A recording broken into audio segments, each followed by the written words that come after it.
Oke, assalamualaikum warahmatullahi wabarakatuh. Selamat pagi, ini pukul 6.19 bersama Payung University. Ini pas hari Minggu gelaran Payungi.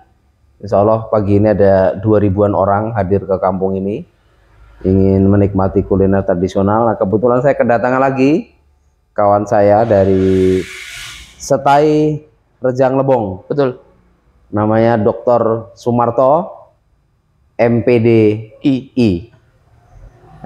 Pagi ini pernah kita melanjutkan ini ya.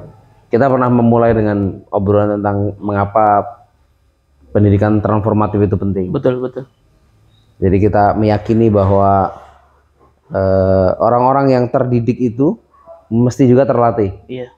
Jadi sehingga dia bukan hanya pandai dalam pengetahuan, tapi dia juga punya kapasitas dalam skill ya. Nah, pagi ini kita ingin mendengarkan cerita tentang ini gimana nih sejarahnya Setai Rejang Lebong ini, Rejang Lebong ini. Kampus transformatif, kampus rakyat, keterampilan, kebersamaan dan kebermanfaat. Ini kalau menggunakan spiritnya Payung University ini sebenarnya siap salah menolak kalah juga kan, gitu. Tapi yang membedakan adalah ini benar-benar kampus. Beliau ingin mendorong sebuah kampus di Curup, di Curup ya, Kabupaten Rejang Lebong. Kabupaten Rejang Lebong di Bengkulu. Dan sepertinya memang ini akan menjadi kampus yang benar-benar fokus pada upaya pemberdayaan di tengah-tengah masyarakat. Betul. Jadi bukan hanya sekedar kampus. Tapi kita mulai obrolan dulu, mengapa pendidikan swasta penting untuk didorong. Siap. Baik, terima kasih Bang Dharma. Assalamualaikum warahmatullahi wabarakatuh. Waalaikumsalam.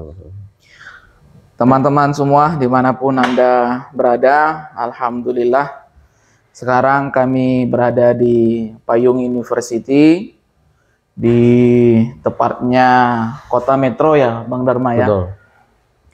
Alhamdulillah ini pertemuan yang kedua dengan Bang Dharma. Sebelumnya kita juga sudah membahas tentang bagaimana pentingnya pendidikan transformatif sebenarnya, terutama bagi akademisi, begitu juga bagi masyarakat secara umum. Mengapa kampus swasta ini sangat penting di tengah-tengah masyarakat? Ini menjadi pertanyaan yang krusial sebenarnya. Karena di Kabupaten Rejang Lebong sendiri, Kabupaten Rejang Lebong merupakan kabupaten tua di Provinsi Bengkulu, lebih dari 100 tahun umurnya. Karena pada waktu itu ya Kabupaten Rejang Lebong memiliki daerah-daerah strategis di Provinsi Bengkulu, menjadi sentral, pusat pendidikan, pusat ekonomi, karena posisinya di tengah. Bahkan dia punya aksara sendiri ya. Betul. Memiliki aksara sendiri, yaitu aksara Kaganga. Dan di Lampung sama kayak juga. Lampung. Iya, betul. Aksara Kaganga. Kemudian berkembang, akhirnya Kabupaten Rejang Lebong ini terjadi pemekaran wilayah, yaitu Kabupaten Lebong dengan Kabupaten Kepahyang. Tetapi di Kabupaten Lebong dan Kabupaten Kepahyang ini tidak ada kampus swasta, dan bahkan tidak ada sama sekali kampus ya kecuali UT, Universitas Terbuka. Sehingga memang di dua kabupaten tersebut, Kabupaten Kepahyang dan Kabupaten Lebong itu, masyarakatnya aktivitas pendidikan tingginya yaitu di Kabupaten Rejang Lebong. Kepahyang ini yang bupatinya independen, bukan? Kalau yang independen itu Kabupaten Rejang Lebong. Oh, Rejang Lebong. Iya, itu bupatinya independen. Tetapi kalau Kepahyang saya tidak begitu tahu untuk bupati Kabupaten Kepahyang. Tetapi kalau Kabupaten Rejang Lebong ya independen ya. Independen kepala daerahnya. Seterusnya melanjutkan mengapa pentingnya pendidikan tinggi swasta di Kabupaten Rejang Lebong, tapi sebenarnya ini juga menjadi pembelajaran sumber informasi bagi kabupaten-kabupaten lain yang mungkin situasi dan kondisinya sama. Selanjutnya memang di Kabupaten Rejang Lebong di Curup ya, itu sudah ada beberapa kampus, ada IAIN Curup, kemudian ada Universitas Pat Petulai, ada Politeknik Rafflesia, Poltekkes Kemenkes dengan Akademi Akrel, Akademi Komunitas Negeri Rejang Lebong. Tetapi untuk yang PTKIS, Perguruan Tinggi Keagamaan Islam Swasta, ya belum ada sama sekali. Bahkan ya Provinsi Bengkulu itu untuk PTKIS-nya, koordinasinya ya di Kopertais Wilayah 7 Palembang untuk itu.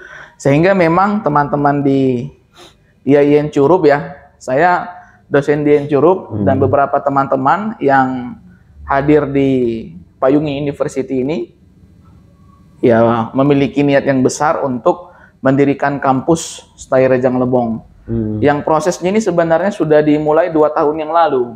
2 tahun yang lalu, kemudian sudah divisitasi oleh Kopertais Wilayah 7 Palembang, itu bulan April ya, 2022. Dan kita melalui proses yang sangat panjang ini, Bang Dharma, untuk mendirikan kampus STAI Rejang Lebong ini, ya karena banyak hambatan sebenarnya. Saya katakan hambatan, memang kenyataannya banyak hambatan. Hambatannya itu tidak hanya di pada kampus IAIN Curup ya, karena dari kampus IAIN Curup juga memiliki anggapan ketika munculnya kampus STAI Rejang Lebong, posisinya bisa menjadi kompetitor. Jadi sehingga bisa muncul, oh ini saingan baru seperti itu kan. Apalagi basicnya sama-sama pendidikan tinggi keagamaan. Karena ya memang apa ya, masyarakat kita khususnya di Kabupaten Rejang Lebong itu, kalau bisa kami amati dan sudah terjadi sebenarnya, ya masyarakat di sana ya cenderung kalau untuk kuliah tidak menjadi prioritas utama. Karena di IAIN Curup sendiri yang banyak kuliah di IAIN Curup itu adalah dari Kabupaten Musirawas, Musirawas Utara, Lubuk Linggau. Apalagi melihat geografinya Curup kan memang pegunungan ya. Betul, betul. Jadi sehingga memang apa ya, mereka di kebun mesti itu. Betul, betul. Karena penghasil utama dari masyarakat di Kabupaten Rejang Lebong ya bersayur, berkebun sayur, kopi. Jadi sehingga seperti tempat tinggal saya di daerah Desa Tasikmalaya itu Kecamatan Curup Utara, itu banyak orang Sunda dong. Tasikmalaya. Betul, betul. Karena itu memang daerah transmigran dulu ceritanya. Kemudian apa ya? Di daerah saya itu di Desa Tasikmalaya itu hanya ada 5 orang yang kuliah di IAIN Curup. Hanya 5 orang. Hanya 5 orang yang kuliah di IAIN Curup, tetapi yang saya tahu ada 1 orang yang kuliah di IAIN Curup, yang 4-nya saya kurang tahu. Hanya dapat informasi saja. Tapi yang saya tahu hanya ada 1 orang yang kuliah di IAIN Curup. Sekian apa ya? Tetapi kalau dilihat banyak di situ ya remaja-remaja yang seharusnya kuliah, mereka tidak kuliah. Karena kenapa ya? Karena yang pertama ya beban ekonomi kan. Ya ekonomi di sana kan menengah ke bawah. Berkebun, kemudian jadi buruh, tukang dan lain sebagainya. Apalagi dengan konsep perkuliahan yang kalau kita perhatikan harus kuliah Senin, Selasa, Rabu. Sehingga memang tidak memungkinkan bagi mereka untuk kuliah. Bagaimana bisa kuliah sedangkan ya untuk membayar uang kuliah saja mereka tidak mampu. Ya harapannya dengan hadirnya kampus STAI Rejang Lebong ini, kampus transformatif, kampus rakyat, kampus Pancasila yang kita namakan ini, bisa menjadi solusi bagi generasi-generasi yang ada di Kabupaten Rejang Lebong, Kabupaten Kepahyang dan Kabupaten Lebong pada khususnya gitu kan. Tetapi terbuka juga pada kabupaten-kabupaten yang ada di Provinsi Bengkulu. Karena kita melihat apa ya, Provinsi Lampung ini termasuk provinsi yang maju, Bang Dharma, dalam hal pendidikan, khususnya pendidikan tinggi. Kalau dibandingkan dengan Bengkulu. Betul, jauh. Kalau dibandingkan Jogja jauh lagi kan. Betul. Karena sekarang gini, ya, siap. kita itu kan sebenarnya harus menyadari tentang kebutuhan masyarakat ketika kita ingin menawarkan sebuah pendidikan. Pendidikan ya, betul. Pada akhirnya mau tidak mau pendidikan itu terjebak pada mekanisme pasar. Padahal sebenarnya pendidikan ini kan tujuannya untuk menyelesaikan, memberi perspektif, memberikan bangunan keilmuan yang dibutuhkan oleh masyarakat kita. Nah, bolehlah kita membahas tentang kampus kita di IAIN ini Iya. Itu kan memang tidak menjawab persoalan kopi, tidak menjawab persoalan pertanian, tidak menjawab persoalan apa yang sedang dihadapi masyarakat. Iya. Sedangkan kami di Payungi University ini menyadari bahwa pengetahuan itu seharusnya bisa memecahkan persoalan. Betul. Maka kenapa kita mendirikan sekolah desa, kepala desa datang, menginap 2 hari 2 malam di sini. Kita merumuskan bagaimana postulat-postulat gerakan yang ada di desa itu.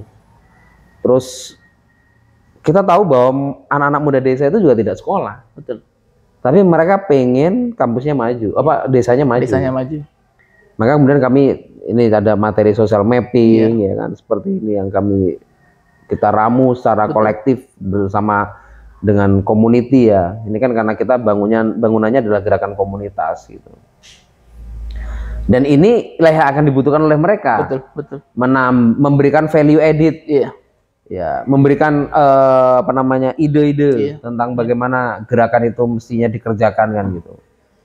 Nah, saya membayangkan setai Rejang Lebong ini mestinya juga punya semangat yang sana. Jadi sudah kita swasta nyari duit sendiri, ya kan? Tentu SPP tidak mungkin lebih mahal dari kampus yang sudah ada. Kampus yang sudah ada saja nggak laku. Iya, apalagi kampus yang Rejang Lebong tadi hanya 5 orang gitu. Apalagi kita menawarkan sebuah sekolah tinggi agama Islam yang kelihatannya kita kalau tidak benar-benar bisa merumuskan ini, kita akan terjebak pada mengulang lagi apa yang dikerjakan oleh negeri gitu. Sedangkan swasta ini mestinya lebih cair, lebih progresif, dia lebih bisa beradaptasi dengan baik kebutuhan-kebutuhan masyarakat. Nah, saya membayangkan stay ke depan tuh memberikan skill-skill transformatif tadi, sehingga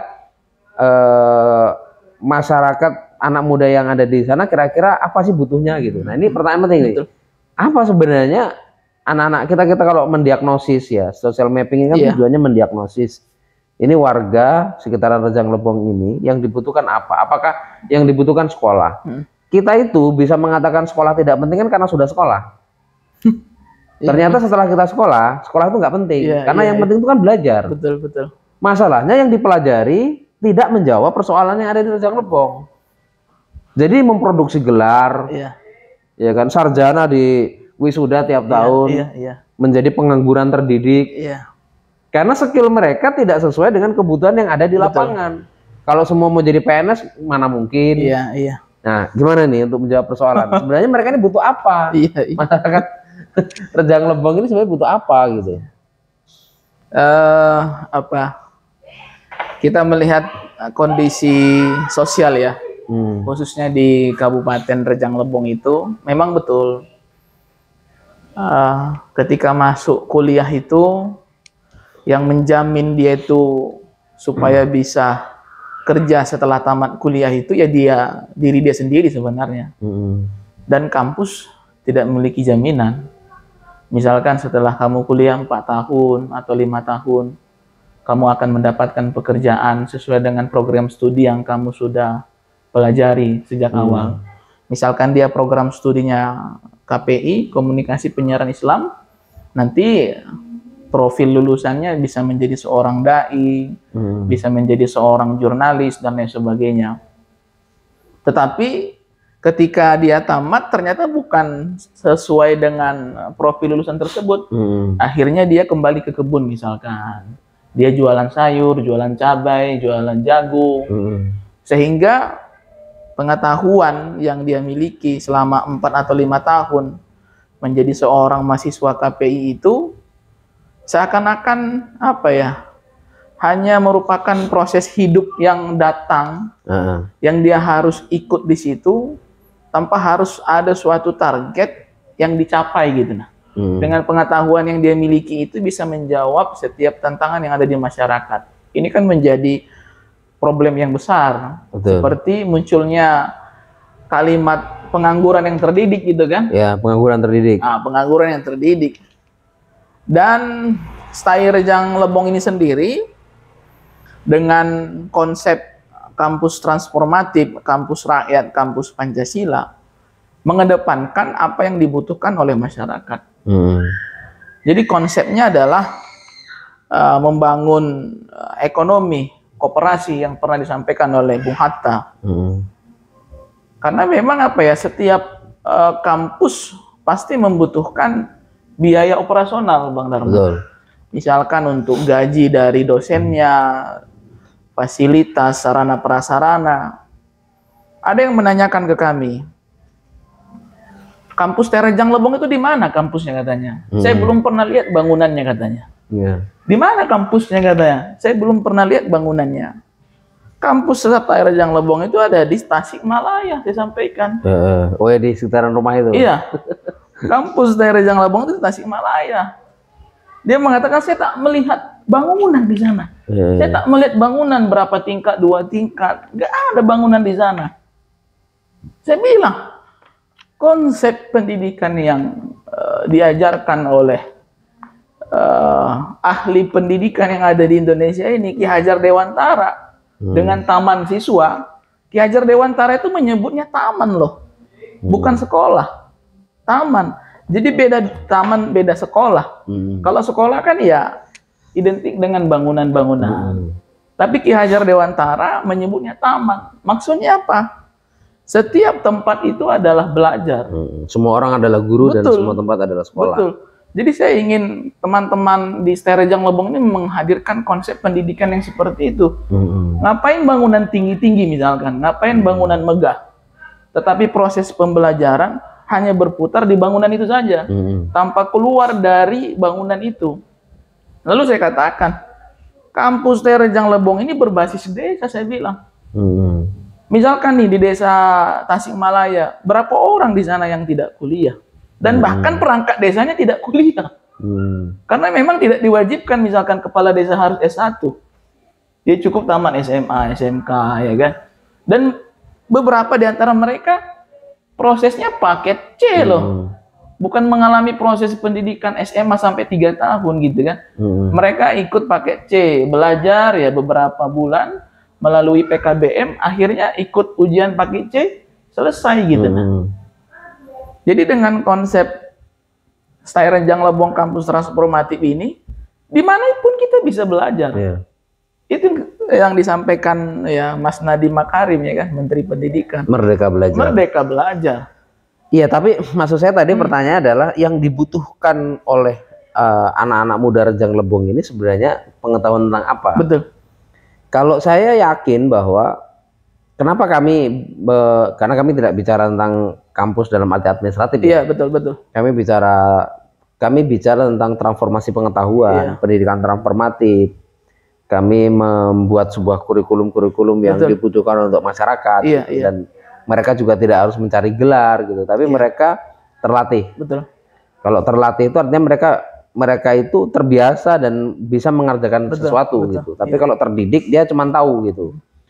Nah, kira-kira di Rejang Lebong ini dengan kondisi masyarakat tadi yang hanya kuliah di Yayan itu sekitar 5 orang, sebenarnya mereka jangan-jangan tidak butuh kuliah di Yayan karena tidak relevan terhadap apa yang dikerjakan mereka setiap hari. Contoh, tidak ada tuh laboratorium kopi, tidak ada laboratorium pertanian organik.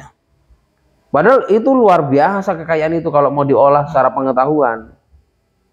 Itu bisa jadi industri wisata kopi. Betul. Nah, ada apa dengan padahal di Stai ini kan kita bisa dirikan pariwisata syariah. Betul. Prodinya. Iya. Baik, memang itu apa yang disampaikan Bang Dharma tepat sekali sebenarnya. pengetahuan apa sebenarnya yang diinginkan, dibutuhkan oleh generasi kita gitu kan, remaja-remaja, pemuda-pemudi yang ada di sana. Di Rejang Lebong. Tentu kan apa yang sedang mereka kerjakan, apa yang sedang mereka lakukan. Seperti ya mereka berkebun, bertani, yang lebih menghasilkan, pekerjaan yang lebih menghasilkan gitu. Karena sesuai dengan ya kebutuhan yang mereka miliki. Dan style Rejang Lebong ini seperti yang kami sampaikan di awal, apa ya, proses perkuliahan itu kan harus menghadirkan pengetahuan yang lebih luas. Ya misalkan kita buat ini program studinya pendidikan agama Islam. Pendidikan agama Islam ini distingsinya kemana? Distingsinya kemana? Distingsi itu kan yang menjawab apa ya? Padahal sudah banyak prodi PAI juga. Betul. Di mana-mana. Saya yakin ya prodi PAI itu prodi tua di Indonesia ya kan. Tetapi ingin mengambil apa ya? Ya Kementerian Agama juga kan mengatakan, kamu buka apa misalkan? Ya kamu buka PAI. PAI kan sudah banyak. Distingsi kamu di mana PAI ini gitu kan. Kamu mengarahkan PAI di mana? Ya bisa jadi PAI distingsinya kearifan budaya lokal, wisata lokal. Jadi sehingga muatan-muatan pengetahuan yang ada di program studi PAI diarahkan ke sana gitu, sampai dengan profil lulusannya. Jadi memang apa ya, harus ada kekhasan, keunikan dari prodi itu dilahirkan, yang menjawab kebutuhan pengetahuan ya teman-teman ataupun remaja-remaja, pemuda-pemudi yang ada di sana. Mungkin lebih tepatnya edupreneurship sih ya. Iya. Jadi kita melihat bangunan PAI itu oke, kita terdidik, tapi kemudian ada nuansa preneurship. Nah, preneurship yang kebetulan ada di Rejang Lebong adalah tentang budidaya kopi. Betul. Jadi memang sarjana-sarjana keagamaan ini pendidikan, tapi mereka juga tidak meninggalkan tradisi berwirausaha sesuai dengan kapasitas masyarakat lokalnya gitu. Saya sih melihat memang itu tadi ya. Kalau IPB jelas datang ke Rejang Lebong, saya kira banyak yang dikerjakan. Yang ketakutan kita itu adalah orang punya gagasan tentang pengetahuan kopi, tapi yang dibawa industrialisasi. Itu kan akhirnya masyarakatnya nggak dapat apa-apa. Betul. Didatengin pabrik, datengin diolah, orang suruh kerja sama pabrik. Selesai. Tidak banyak orang yang bisa direkrut kalau pabrik itu. Industrialisasi kan gitu. Kalau model macam kami ini artisan namanya. Artisan itu ya kita buat kanal sendiri, payungi, ada yang buat lagi kayak seperti payungi dengan nama lain di mana-mana. Tapi yang jelas masyarakat di sini jadi tuan rumah atas akses ekonomi ini. Ini kami uang masuk setiap gelaran seperti ini bisa 80 sampai 100 juta. Dan ini kan untuk masyarakat. Betul. Bayangin kalau kita ada mall datang des gitu. Nah, mall itu siapa yang bisa ngisi? Elit lagi. Jangan lagi McD, Starbucks, Pizza Hut, kayak semua itu kan dibawa oleh sebuah brand dunia kan gitu. Brand yang sebenarnya sudah dikembangkan oleh orang-orang kaya gitu. Betul. Datang ke daerah kita hanya jadi pekerja. Kalau ini kita ajak orang untuk menjadi tuan rumah bagi kampungnya sendiri. Nah, bagaimana tuh stay Rejang Lebong juga berpikir tentang itu? Bagaimana tuh stay Rejang Lebong memikirkan tentang gerakan ekonomi berbasis potensi lokal tadi, tapi juga menjamin bahwa masyarakat lokal tetap menjadi tuan rumah dari gerakan itu. Atau yang terjadi adalah apa yang kita ajarkan ini tidak match dengan kebutuhan mereka. Betul. Sehingga mereka ketika lulus pun lah, mending saya sekarang ngurusin kopi lagi. Di Lampung Barat kami ada sekolah kopi. Dan saya senang sangat itu. Sekolah kopi itu dalam arti memang dibikin bangunan sama pemerintah daerah. Diundang oleh para orang-orang yang jago tentang kopi, barista kopi. Kemudian petani diedukasi. Petani tidak butuh ijazah. Betul. Tapi petani butuh tentang bagaimana kita membangun jenama lokal. Jenama ini merek. Untuk di Lampung Barat ada beberapa merek-merek kopi. Lokal. Nah sekarang kalau lihat Starbucks misal, Starbucks itu per hari dia 6 juta cangkir. Satu hari di Indonesia Starbucks menjual 6 juta cangkir. Satu cangkirnya 30.000. 30.000 kali 6 juta cangkir, 180 miliar Starbucks panen kopi. Orang Rejang Lebong enggak. Padahal jangan-jangan kopinya salah satunya dari Rejang Lebong. Betul, betul. Nah, Starbucks yang tidak punya apa namanya kebun kopi, Starbucks tidak punya tuh. Karena apa? Kopi terbesar tuh Brazil, kemudian Vietnam. Padahal Vietnam dulu belajarnya ke Tanggamo sama ke Lampung Barat. Kemudian yang ketiga baru Indonesia nih. Brazil, Vietnam, Indonesia. Yang keempat Kolombia. Pertanyaannya, kenapa yang jago dalam mengkapitalisasi kopi adalah Starbucks? Nah, ini kebutuhan setara Rejang Lebong akan